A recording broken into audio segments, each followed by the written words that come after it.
everyone, and welcome back to the teepee here in Cudvar in North Cornwall. We're on one of the most magical pieces of land in the country, maybe even the world, surrounded by ley lines and this kind of wonderful earth magic. This teepee is in such a special place, and it's been a joy to share sound and sound journeying and experience with you from here all summer.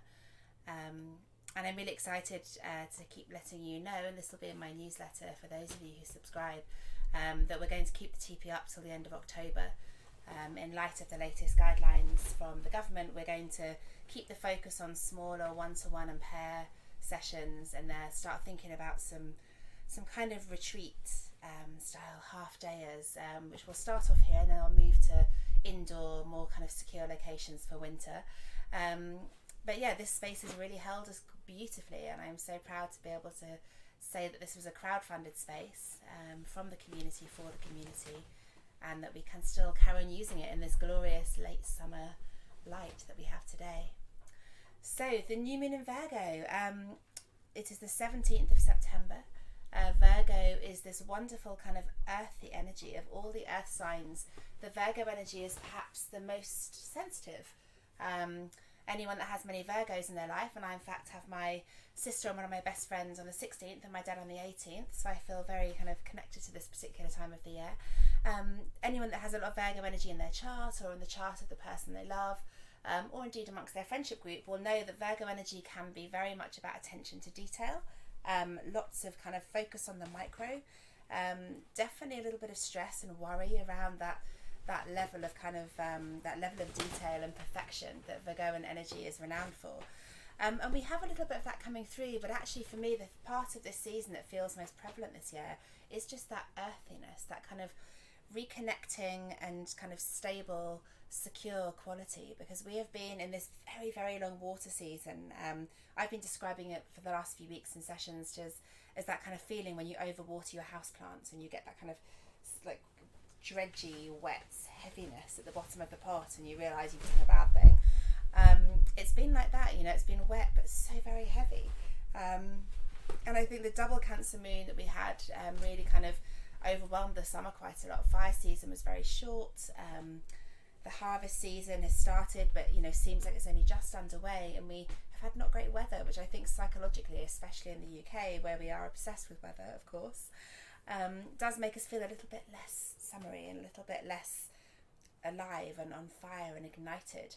And so though Virgo is a very earthy energy, what we have coming up over this week, and it really began on the 9th of September with Mars going retrograde in Aries, we have a real kind of vein of fire running through this Virgo season, which I'm really, really excited about. It's a real opportunity to kind of bookend what has been the strangest year so far, as the new moon in Aries was actually the 20th of March, the weekend the UK went to lockdown.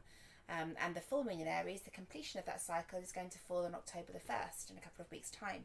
So we have this kind of beautiful opportunity to just bookend this experience that we've all been through this year. And this few weeks as we lead into that full moon, where Mars is retrograde, a retrograde is always a time for a pause, for reflection, for inner journeying, for lots of journaling and research into how we're feeling and what we've learned and what we're harvesting and what we're releasing. We have this few weeks since the 9th of September with Mars energy ready to go in Aries, kind of poised on the starting blocks, ready to move forward with new projects, new goals, new ambitions and new plans. So the invitation really is to look back to where we were in March and what we thought was going to be happening this year, what our goals and dreams were, and to now review that, to go, actually, what's going to happen now? You know, my goals and dreams included some really big retreats, most of which were sold out, and you know, taking silence and noise to another level with the delivery of those retreats. And obviously those goals are no longer valid for me. I need new goals. So this is a really great few weeks to really explore the opportunities that are available, because there's loads of opportunity, loads of new stuff, new things in our landscape that we didn't realise was even there until now. So this few weeks is a really great time to do that work, so that when we get to the next full moon on the 1st of October, full moon in Aries, that we are ready to fire the starting gun and move forward. And in the meantime, we have this lovely Virgoan energy, which is very much about the detail, perfect time for planning, for visions, for just getting into that kind of nitty-gritty of what it is we need to do to make things work. And a new moon, of course, is always a time for seeds, for new ideas, for getting things started. So for me, the energy is aligning really beautifully right now, and that's such a relief after what has felt like, you know, a lot of the summer we've been really fighting the flow, and really kind of, I found it really hard to get into flow this summer. I felt like my energy has been against the flow for quite a while. I know I'm not the only one feeling that. So for all of you, especially fellow water signs who've really had that heaviness, I welcome you to a season with a bit more ability to move and to make change, you know, to really process some new coding and really think about how we're going to move into this final phase of the year, because we are moving into the last quarter, believe it or not. So new moon in Virgo, things to talk about. Well, the card, and I am working at the moment a lot more with my newer deck, the Moonchild Tarot, wrong way around, which I do really like. It's weird, it's when you get a deck, it's not a deck I'm using for my own readings yet, but I'm really liking using it for other people.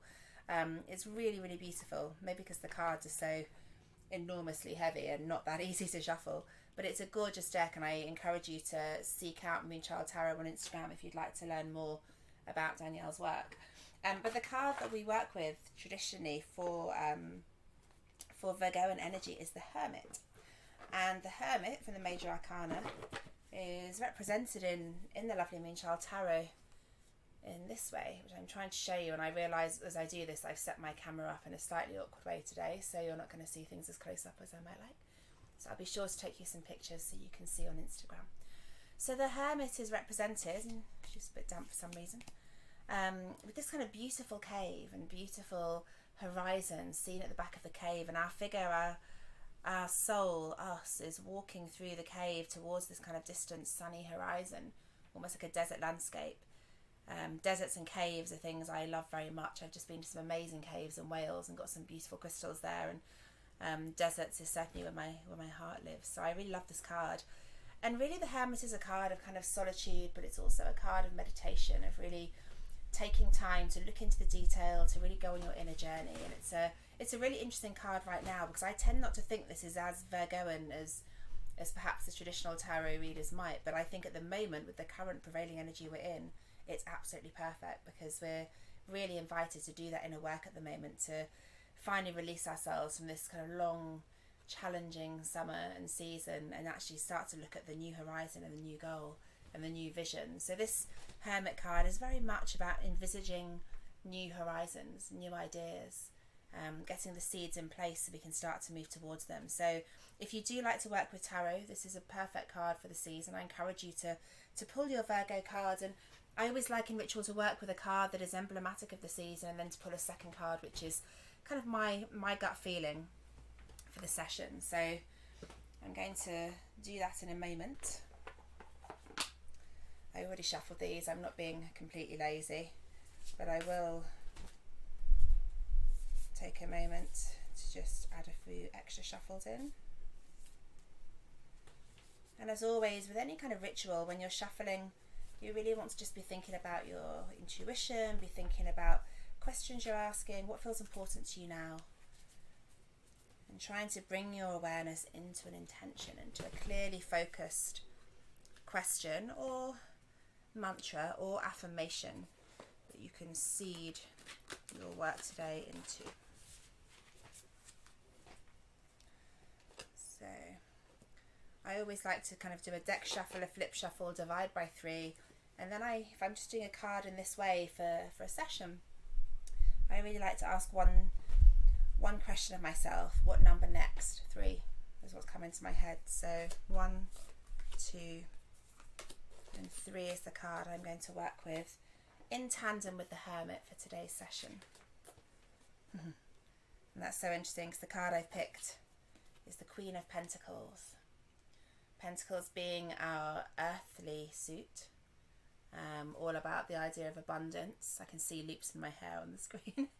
All about the ideas of abundance, relating to our material, earthly stuff. It's definitely an earth element card, so very appropriate for Virgo. And I think certainly for me, a lot of what I'm thinking about at the moment is around work. It's around how I talk to you guys, how I deliver this work, how I deliver this work for myself as well as out there in the world. You know, obviously the big group events I'd started to reschedule have now had to come back out the diary again. So I'm really thinking about how this work gets out there in an earthly plane, how I am able to continue making a living from it so that I can share what I love. So this feels like a really personal card to me, actually. I don't tend to draw Pentacles very often in a personal read, but this feels like a goodie. So let's put her in with the Hermit, and then we're just out of your camera shot here, and we'll move on to the crystals, the grid for the season. So this is a perfect time to introduce my glorious lapis lazuli, or lapis lazuli, depending on how you like to pronounce it. Really just the most beautiful stone, and it's one of the ones people really recognise because it's very prevalent in history. It's one we've probably all seen in museums and in kind of ancient texts. The Egyptians called lapis the soul stone of the gods. It was the kind of seen as a pathway to immortality, and that was why there is so much lapis in Egyptian culture, across all the tombs and the pyramids. Gods and kings, Tutankhamun, were all buried kind of draped in lapis in every available manner. So it's really seen as a very important stone of immortality. But as with most stones that are associated with Virgo, it also has a really important connection to the throat chakra. The throat chakra of Vishuddha is all about communication, about self-expression, your voice in the world, how you're heard, how your message comes across, are you being authentic? And lapis is a wonderful stone for activating the throat chakra and for really considering these qualities. So it's a good one to have on a necklace. If you like to wear crystals as jewellery and adornment, it's really important to think about where on your body they sit. Certain things like emerald, for example, are really very high vibration, and although I love my emerald necklace, I am conscious not to wear it every day because they may be too powerful. And lapis is another. It's super high vibe, so it can be great in a necklace or great in earrings, kind of around this ear, nose, throat kind of axis, but not all the time. Be careful with it. And lapis, I mean, there's so many different types. This polished ball I actually bought in the Himalayas about 6 years ago now, and it's one of my prized pieces. It's still got the label, 213 rupees on it. I can't even wrap my brain on what that is now, but yeah, it's really a beautiful piece, and one that I keep close to me. I love to use it this way. These spheres can be really lovely to hold in a seat of meditation.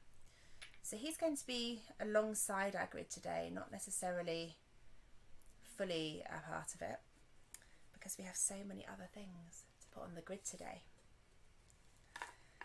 So I'm beginning with amethyst, one of my absolute faves. This is a really beautiful piece with a tiny little dash of citrine through it, perfect for earthy abundance. I love to have a point at the centre of a grid when I'm working with Reiki energy, which is how I like to work with crystals at the moment. A point just really helps to kind of channel and direct the kind of the grid energy that we've created, that vibration, up into my channel so I can work with it in the sound space. Amethyst is actually a traditional Piscean stone, which is the stone of the last full moon we had, 2nd of September, and I've been weirdly not using it at all for Pisces. I was using a lot of smoky quartz because I felt like we needed to get this grounded earthiness into the vibration, because we've just been struggling such a lot with, just with massive floody emotions and turbulence in the Piscean moon. So actually I wasn't really using it then, but now it feels right. Now it feels ready to get a bit intuitive. Amethyst is the perfect stone for the third eye. It's perfect for meditation. If you only have one crystal that you like to use for meditation, I really recommend a piece of amethyst. So he will centre our grid, and then I'm going to add some lapis in. I've got lots of these lovely lapis palm stones, or thumb stones really, which are a little bit bigger than the thumb pad, and they're designed to kind of be held again like really lightly. They're not too weighty. They're just enough for you to harness that energy as you work through your meditation, through your journey. So those of you that have the Rock and Ritual boxes, thank you for subscribing and for purchasing.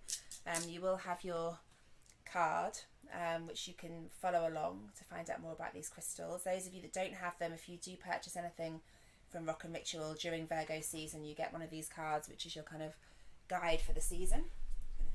I'm going to rearrange myself a little bit because my poor knee still hurts. But these thumb stones have been a really important feature of the box this season, and I'm using some of these to grid around the edges to really kind of create a big axis. In fact, I'm going to go big on these because I feel like communication is just such a big story in the world right now. It's a big story for all of us, how we communicate our truth, our experience with what's going on in the world. I certainly think lapis is something that most of our governments should be utilising with their communication, and it just feels like in a world where everything is getting so lost in translation lately and people are very polarised, there's very divergent opinions on lots of things, speaking your truth is ever more important. So I encourage you all to engage with lapis.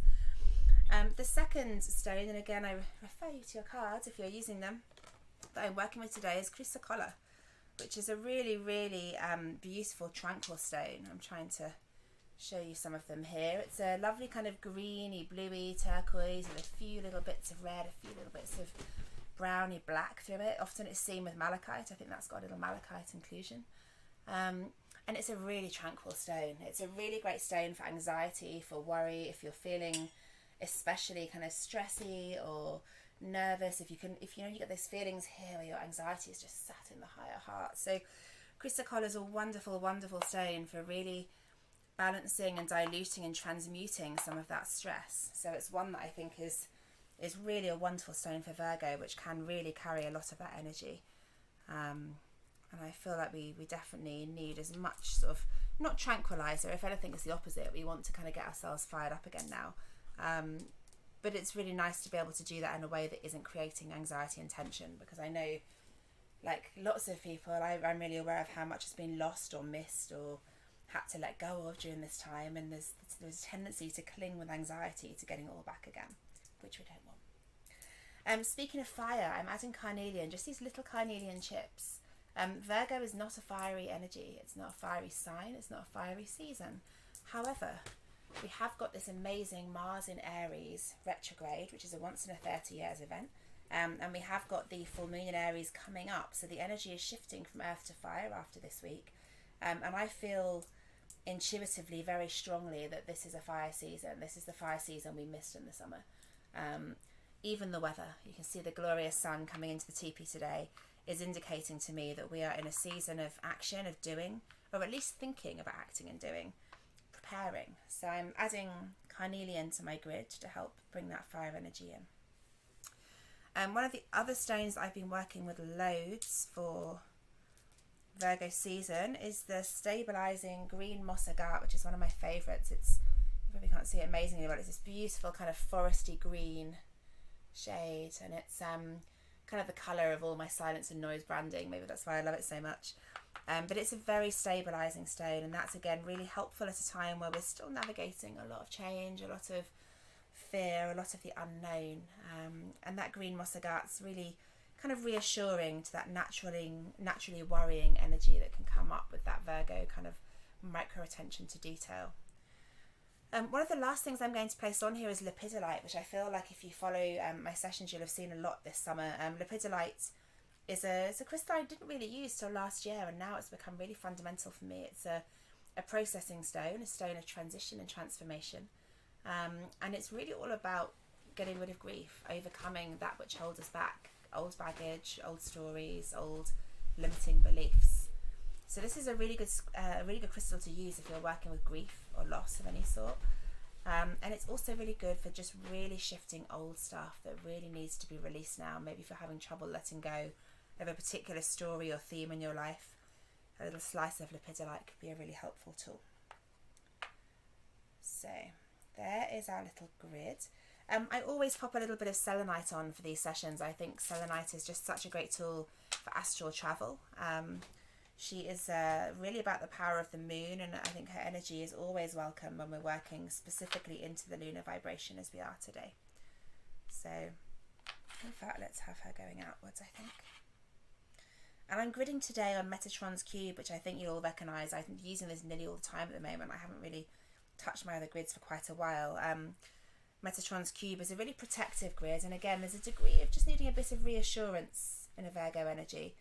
So I think that just makes perfect sense to me today, that's where we are. So here is our beautiful grid, which I will photograph so that you can see him clearly and put on my Instagram. We'll talk about him later.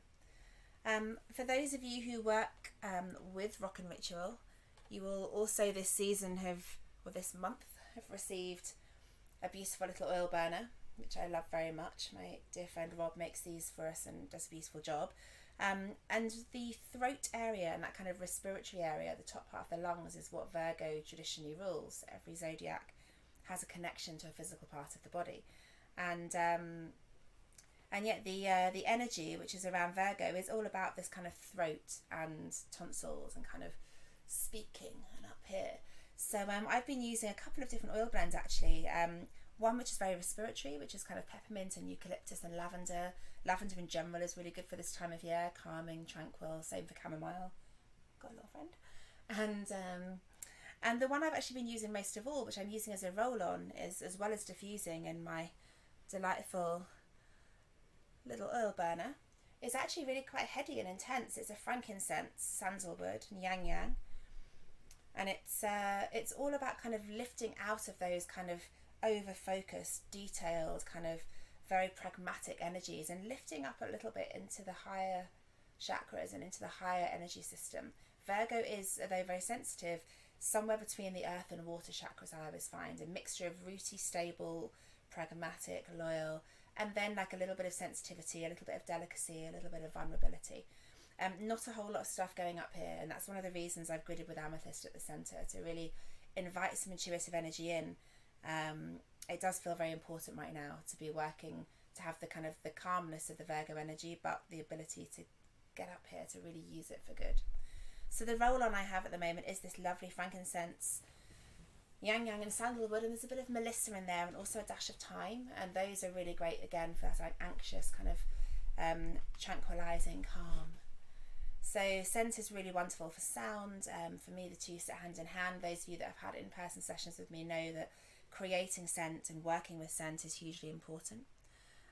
For the same reason, the candle that we're working with this month, and it's actually, I've got a couple here that are unlabeled, but the candle is has peridot, the Virgo and classic crystal, which is again also a really beautiful one for protecting. It's a very protective energy, protective for the auric field, and a real detoxifier, great for old baggage like lepidolite. And we're using jasmine, a nice heady late summer scent with that peridot. So I've got a couple of those burning elsewhere in my space today. So if you're working with oils, if you're working with scent, then now's a great time to start moving into the space where you're using those scents on your body, perhaps anointing your central crystal on your grid if you're working with one, or just your individual crystal if you're holding one.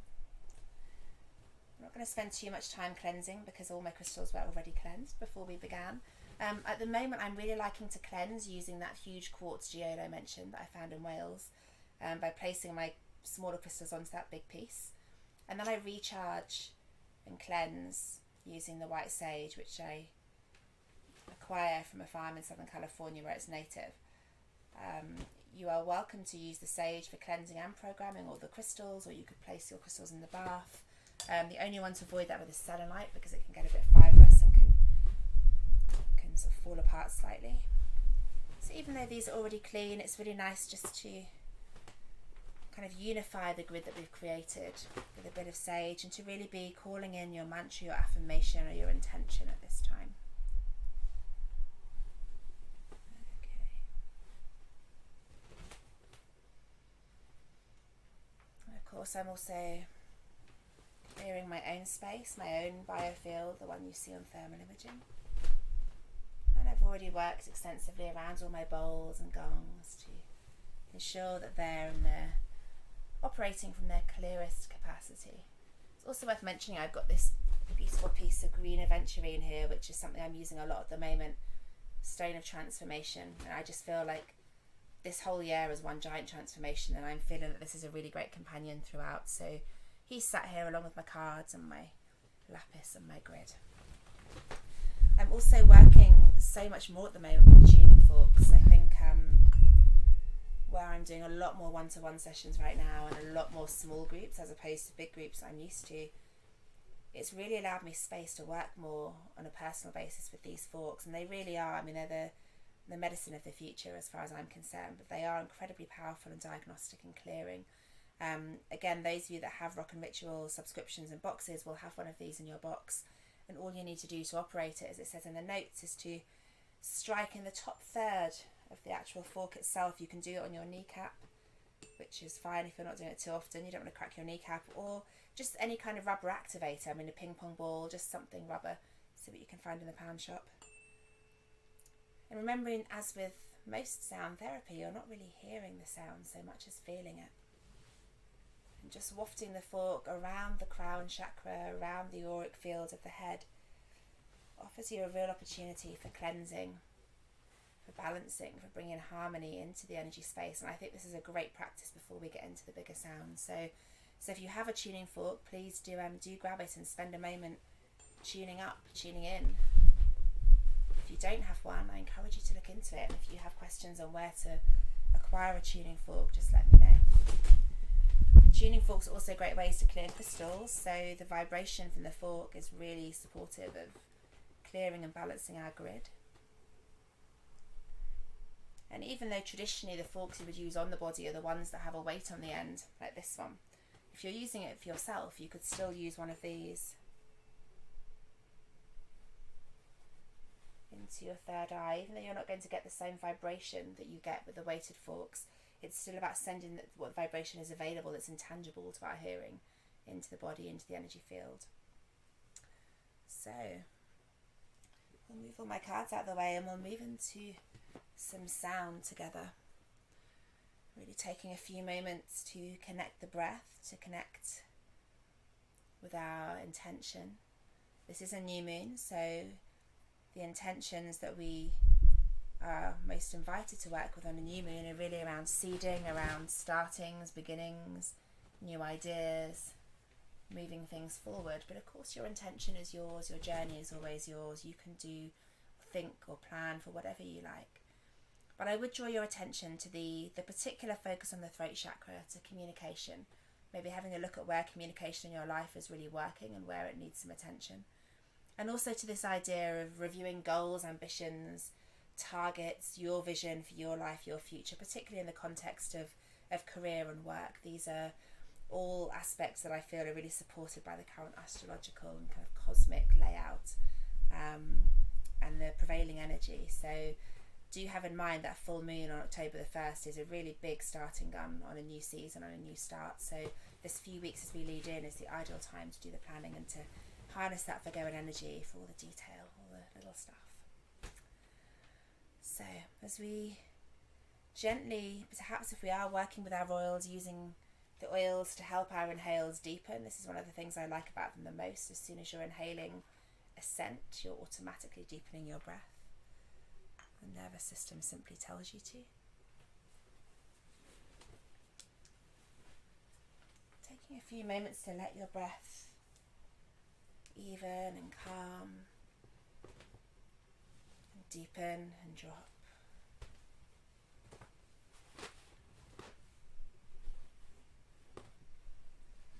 And very gradually today we're going to work initially into the throat chakra.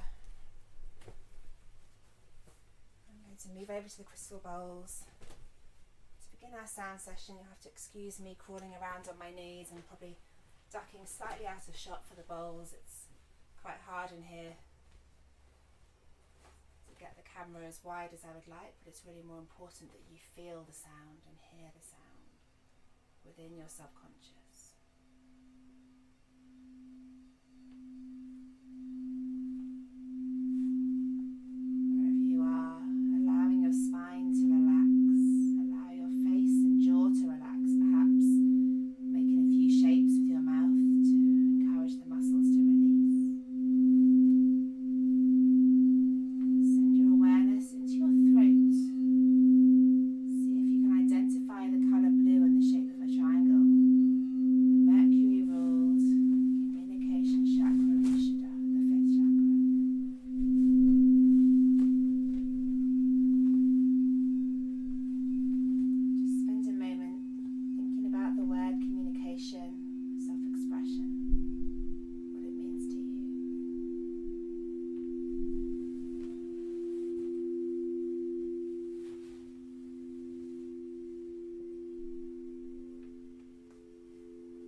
It could be sandy, it could be pebbly, it could be very near or very far from where you are. Feeling your feet touching the earth, feeling safety in that connection with ground, with Gaia.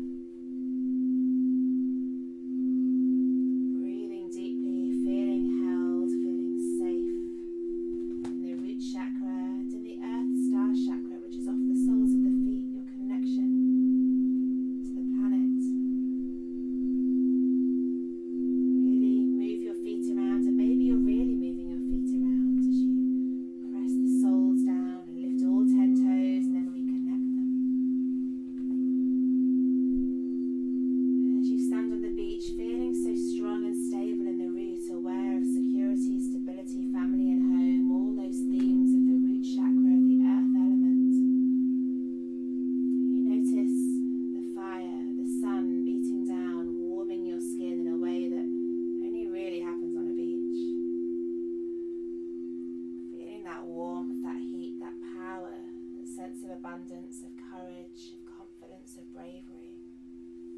The strength of the solar plexus chakra, the opportunity of the fire element, creative spark. And as you feel the warmth in your skin, standing on the beach, feeling so safe, so held, so serene. You're noticing the air breezing through your hair, fluttering your eyelashes, on your lips and on your nose. And the heart chakra, the air element chakra,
to move your fingers and your toes, allowing some small movements in, rotating the wrists and the ankles,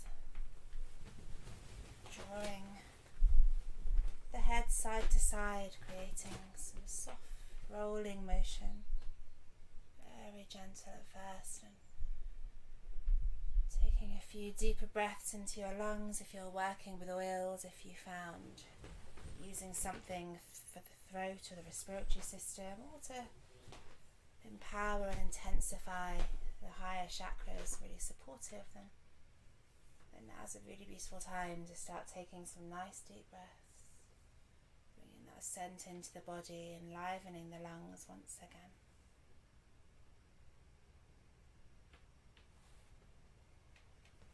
Welcome back, everybody. Taking it gently, maybe starting to ground your feet or give yourself a big stretch. Bring yourself back into your space, taking a sip of water. And using these moments to bank any images, any feelings, any words, messages, insights or intuitions that have come to you during your session today. Often we find that we're really not ready to write things down or do very much after we've received sound. But it's really great to see if you can manage just a couple of words in the subconscious to make sure that you capture the main themes of your journey today. So that brings us to the end of our Virgo New Moon Soundscape. Teeny bit shorter than some, just really whilst I navigate the battery life of my laptop to allow me to record this for you. I will be posting further ritual information and guides on my Instagram over the next few days, and our new website is coming soon, and there'll start to be an awful lot more available resources and tools online for you to look into. But in the meantime, I can certainly share with you a few of the things I'll be doing this new moon. One of them is the all-important ritual bath. An earth sign is a really nice opportunity to work with clays. Red clays are especially great for baths. Or benzontite clay, which is beautiful, little silky feeling on the skin. I use it a lot to make face masks as well, which are really effective. As always, I work with essential oils. So yeah, with Virgo, I've definitely gone that more intense kind of, really tapping into my Scorpio energy, which is very prevalent for me, and really trying getting into that third eye access space with things like frankincense, sandalwood, yang. If you want to kind of get that classical Virgoan essence in there, then definitely eucalyptus, peppermint or lavender is a nice thing to balance those more powerful scents with. But I feel the Virgo energy does, it's grounding us in a way that we need right now, but also there is an opportunity to use this as a real kind of empowering, kind of enlightening time, really get the engine revving, and then ignition comes, as I've said several times tonight, on the 1st of October, which feels to me like a real line in the sand in terms of 2020 as a whole, and this particular cycle in particular. Do spend some time with your cards. The Hermit and the Queen of Pentacles is what we worked with today. Cards are the most wonderful tool just for gathering insight, for looking at them and seeing how you feel. It's not just about reading what the book says. When you draw this card, what's your response? When I drew the Queen of Pentacles, I knew all about what that meant for me and for this session. This is not a card I'm that familiar with. I'll read the book shortly, but really that's just another perspective to help you gain insight onto your own inner landscape. I got distracted talking about baths. Clays are good, essential oils are good. I'm also going to be using some lavender from the garden in mine, Epsom salts and pink Himalayan salts. If I'm feeling a little vulnerable or victimy, or kind of tapping into some of those more sensitive Virgoan energies, then I might kind of lux it up a bit with some fresh raw honey, or perhaps some coconut milk, or even yogurt. The sort of fresh and more local you can manage, the better. And that just really helps to kind of amplify the more watery, kind of sensual, sacral chakra energies. But really Virgo is very much about the root and the throat, and then the awareness that those two places don't necessarily play into the third eye amazingly well all the time. So that kind of triple axis really is what feels important to me this week.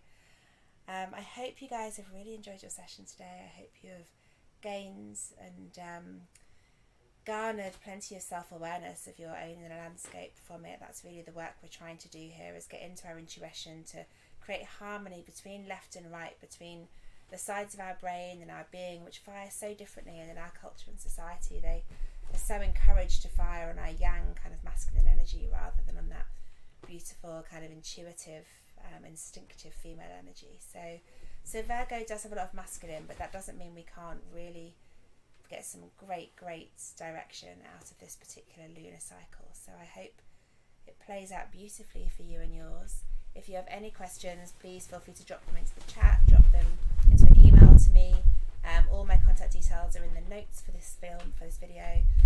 If you would like to get hold of a rock and ritual box, there are just a couple left for Virgo, so if you would like to listen back to this with exactly the right tools in front of you, well, not that there's any right or wrong, but as selected by me, then do get in touch. You can visit silenceandnoise.co.uk/shop and have a look around. The Libra box will be launching very soon.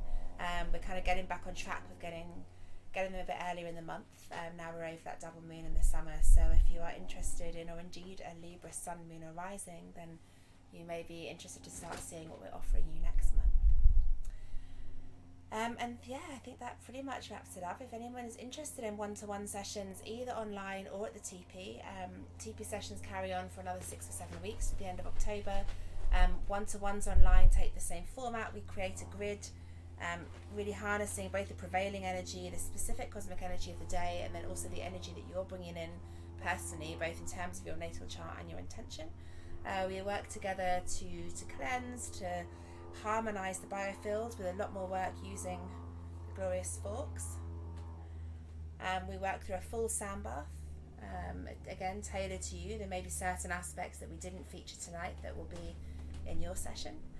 So I really encourage you, if you're connecting with this work, as so many people have, and I'm so thrilled about that online, please do consider taking it a step further and see what you might find out. And I encourage everybody, as we move into this really powerful Mars energy with the Aries full moon impending, these 2.5 weeks between this Virgo new moon and the Aries full moon are really vital for setting your goals and ambitions and targets, revisioning your future, redrawing your map.